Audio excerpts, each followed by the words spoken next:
R V Babu നമ്മോടൊപ്പം ചേരുകയാണ്. Shri R V Babu, ഈ ഒരു ഘട്ടത്തിൽ നമുക്ക് പറയേണ്ടത് എ പത്മകുമാറിനെ രഹസ്യ കേന്ദ്രത്തിൽ SIT ചോദ്യം ചെയ്തു വരികയാണ്. എ പത്മകുമാറിന്റെ അറസ്റ്റ് ഉടൻ ഉണ്ടായാൽ അത് എത്തി നിൽക്കുന്നത്, അല്ലെങ്കിൽ അത് നേരെ എത്തുന്നത് പാർട്ടിയിലെ ഉന്നതരിലേക്കായിരിക്കുമെന്നുള്ള കാര്യത്തിൽ ഒരു തർക്കവുമില്ല. എ പത്മകുമാറിന്റെ അറസ്റ്റ് CPM-നെ സംബന്ധിച്ചിടത്തോളം അത് താങ്ങാനാവാത്തതാണ്. കാരണം എ പത്മകുമാർ CPM-ന്റെ നേതാവായിരുന്നു, മുൻ MLA ആണ്.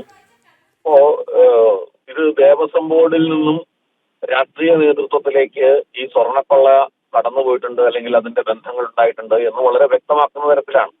കാരണം CPM-ന്റെ സ്വഭാവം അനുസരിച്ച് CPM നിശ്ചയിക്കുന്ന ഒരു ഭരണസമിതി, ആ ഭരണസമിതിയുടെ നിലപാടുകൾ അവിടെ നിന്ന് എടുക്കുന്ന നടപടിക്രമങ്ങളിലൊക്കെ CPM അറിയാതെ, CPM നേതാക്കന്മാരറിയാതെ ഒരു കാര്യം നടക്കില്ല.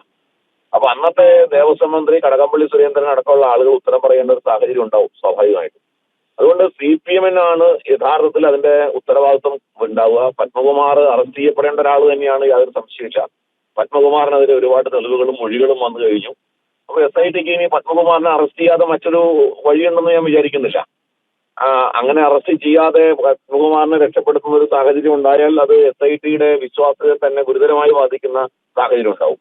അതുകൊണ്ട് പത്മകുമാറിന്റെ അറസ്റ്റ് അനിവാര്യമാണ്. പത്മകുമാറിന്റെ അറസ്റ്റ് അനിവാര്യമാകുമ്പോൾ അതിന് ഉത്തരം പറയേണ്ടി വരിക CPM ആണ് എന്നുള്ള കാര്യത്തിൽ സംശയമൊന്നുമില്ല.